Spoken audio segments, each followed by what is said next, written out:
This lesson is 13.7, Modeling Randomness. Okay, making random selections. So if you ever have a scenario where someone has to quote-unquote randomly choose someone, a lot of times bias plays a part and it's not truly random. But with probability, you can use number generators, random number tables to make it truly random. So in this example, there are 28 students in a homeroom.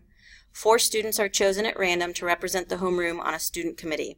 How can a random number table be used to fairly choose the students? So we're going to present you with a random number table, or Math Excel will give you a random number table, and it looks like this. You'll just have a bunch of numbers grouped up in varying sizes. So step 1, we're going to just select a line from the number table, or you'll be given a line from a number table. Step 2, you're going to group the line from the table into 2-digit numbers. And the reason why we do 2-digit numbers is because there are only 28 students in a class. So if everyone is assigned a number, they'll be assigned the numbers 0, 1, 0, 2, 0, 3, all the way up to 27, 28. Now if I had 100 students in my homeroom, I would need to group these as 3-digit numbers. The third step will be match the first 4 numbers that you hit from left to right that are 28 or less, since I have 28 students. So as you look through your 2-digit numbers, you'll see that 18 is the first 2-digit number I hit that has a student assigned to that number. There is no student that is assigned 82. There isn't a student who is assigned 31. And then you continue to go and ignore the numbers that are not in between 1 and 28. 9 would be my third number. 26. You do not do 26 again because student 26 has already been chosen. And then 17 would be my fourth student. So students 18, 9, 26, and 17 have been chosen randomly to be on the student committee. All right, next one.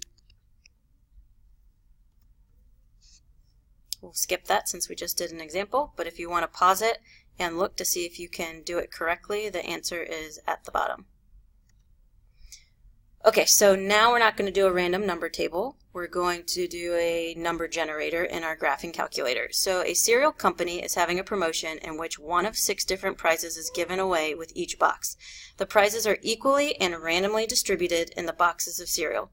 On average, how many boxes of cereal will a customer need to buy in order to get all 6 prizes?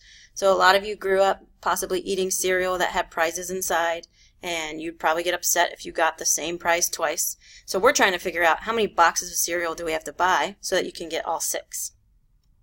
So the first step, we're going to let the digits 1 through 6 represent the 6 prizes.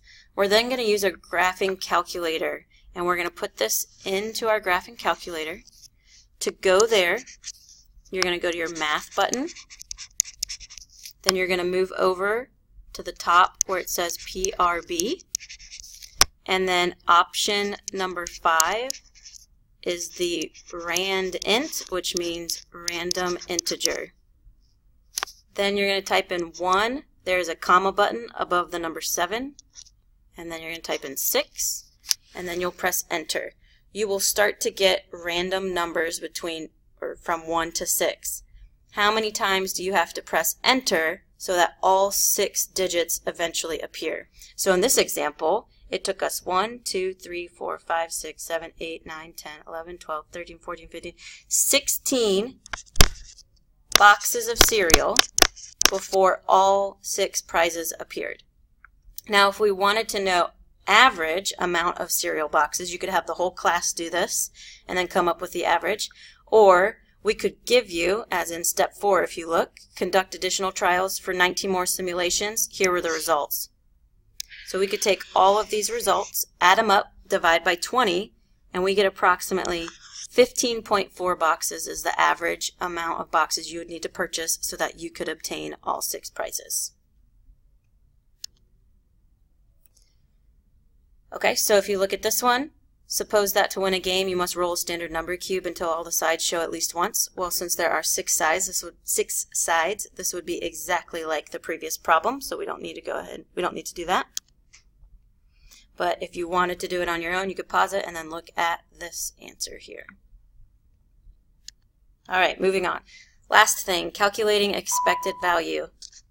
Expected value is the average value you can expect for a large number of trials of an experiment. The sum of each outcome's value multiplied by its probability.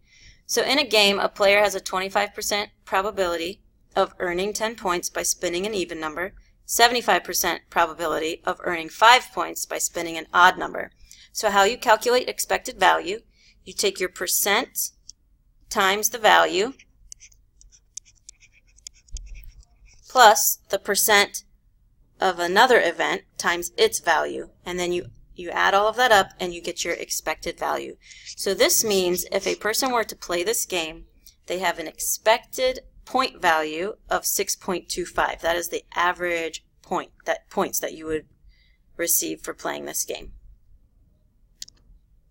Here is the formula for that. So if A is an event that includes outcomes A sub 1, A sub 2, A sub 3, ... and value A sub n is a quantitative value associated with each outcome, the expected value of A is given by the formula below. Okay, so you could pause that, put that in your notes. So if we wanted to calculate expected value here in this game, suppose you are at a carnival and are throwing darts at a board like the one below here. There's an equally likely chance that your dart lands anywhere on the board.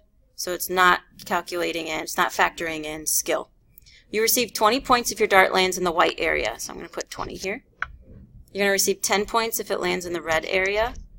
And you will actually lose 5 points if it lands in the blue area.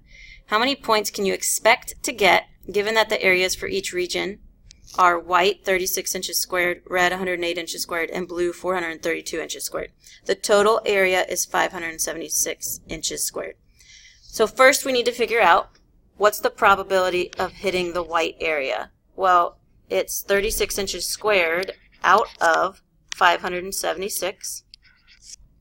And what is the point value for white? 20.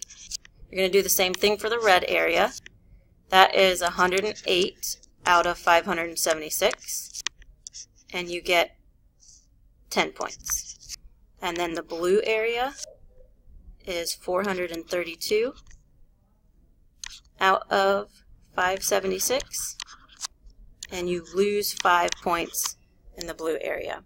So how we set this up, the probability of hitting white, 36 out of 576, and you could reduce that if possible, times 20, plus the probability of hitting blue, that's let's do red, 108 out of 576 times that point value, 10.